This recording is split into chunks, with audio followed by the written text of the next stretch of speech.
Halo kelas 7, how are you today? Bertemu lagi dengan Mas Riris dalam pelajaran PKN kelas 7 SMP. Dan topik kita hari ini adalah mengenai karakteristik daerah dalam kerangka negara kesatuan Republik Indonesia. Oke, disimak baik-baik penjelasannya. Walaupun kamera Miss sedang bermasalah, it's okay. Yang penting anak-anak Miss tetap bisa memperhatikan slide yang disediakan dan mendengar suara Miss dengan jelas. Nah, kita mulai ya, Nak. Yang pertama, di dalam karakteristik daerah dalam kerangka negara kesatuan Indonesia itu sering kita singkat dengan NKRI. Yang pertama kita bahas di dalam pemerintahan daerah. Nah, para pendiri negara menyadari bahwa Indonesia memiliki wilayah yang luas dan jumlah penduduk yang makin banyak dan heterogen. Nah, para pendiri negara menekankan pentingnya persatuan dan kesatuan. Nah, hal tersebut perlu diperhatikan karena membutuhkan usaha dari segenap rakyat Indonesia untuk menciptakan persatuan dan kesatuan. Oleh karena itu, maka penyelenggaraan pemerintahan dilaksanakanlah azas otonomi dan tugas perbantuan. Setelah itu, diterapkan sistem otonomi daerah. Arti dari sistem otonomi daerah yaitu pemberian kewenangan pada daerah untuk mengelola daerahnya masing-masing. Nah, siapakah tokoh yang menyampaikan ide otonomi daerah itu? Beliau adalah Muhammad Yamin. Disampaikannya dalam bentuk dalam sidang BPUPKI tanggal 29 Mei 1945. Next. Nah, jadi di dalam adanya pemerintahan daerah bukan berarti Indonesia terpecah belah ya, bukan. Tapi dengan adanya pemerintahan daerah tetap mengikat dalam wadah NKRI. Nah, kesatuan antar daerah juga didukung beberapa kerajaan di tanah air seperti Sri Sultan Hamengkubuwono ke-9 dari Keraton Yogyakarta yang menyatakan bahwa kerajaannya adalah bagian dari NKRI. Yang kedua, ada beberapa paradigma yang dapat digunakan dan diwariskan kepada generasi muda untuk menangkal berbagai gerakan separatisme. Yang pertama yaitu setiap perjuangan masyarakat di berbagai daerah memiliki satu tujuan, yaitu kemerdekaan Indonesia. Kedua, setiap pejuang di daerah adalah pejuang bangsa.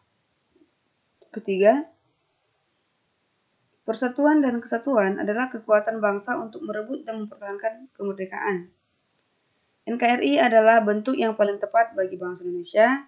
Setiap warga negara menempatkan kepentingan bangsa di atas kepentingan pribadi dan golongan. Nah, 1, 2, 3, 4, 5 ini adalah beberapa paradigma yang perlu disampaikan kepada generasi muda agar mereka tidak ikut kepada gerakan separatisme atau gerakan untuk memecah belah bangsa. Nah, yang kedua tadi adalah karakter fisik.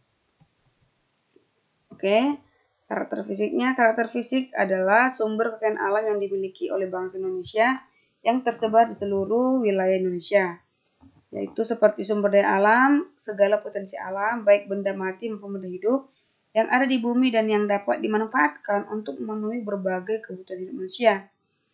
Nah, jadi karena setiap daerah Indonesia itu pasti memiliki sumber daya alam berbeda-beda. Seperti apa?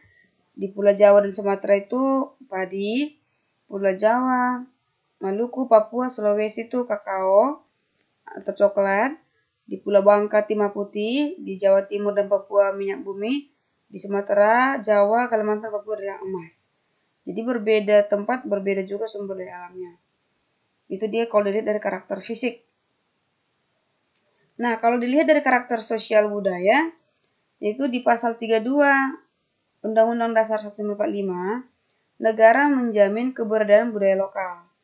Nah, pemberian otonomi daerah memberikan peluang bagi daerah untuk menggali nilai-nilai budayanya. Jadi dengan adanya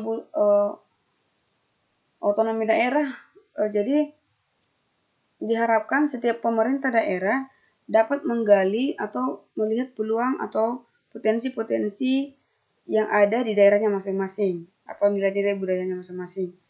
Nah, kedua, nilai-nilai budaya daerah dipandang sebagai kearifan lokal. Nah, kearifan lokal itu adalah berbagai gagasan setempat yang bijaksana, bernilai, arif, erat, dan diikuti masyarakat setempat. Nah, kearifan lokal itu dibagi dua. Nah, yang pertama itu kearifan lokal yang berwujud nyata, seperti nilai, tata cara, aturan, bangunan, serta cagar budaya. Sedangkan yang tidak berwujud nyata adalah petua, pantun, nyanyian, cerita, dan nilai ajaran tradisional. Oke, Jadi sampai di sini materi kita. Ini tugas kalian dikerjakan dan kirimkan ke WhatsApp pribadi Miss Riris. Thank you for attention. See you in the next time. Bye-bye.